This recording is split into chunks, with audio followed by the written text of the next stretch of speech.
कहत रही कि स्मारक दीदी ना का कहत रही?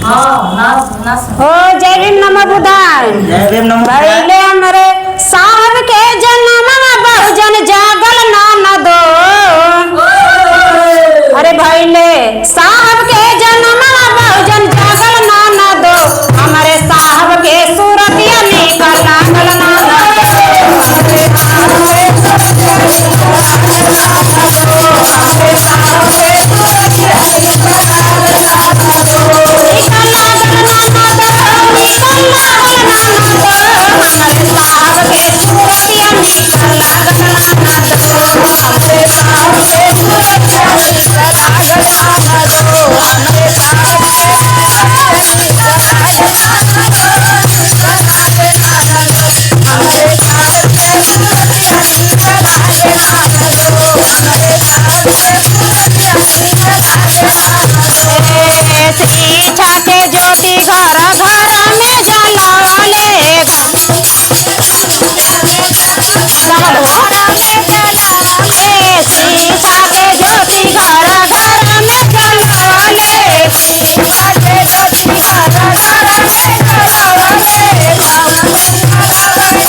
Thank you.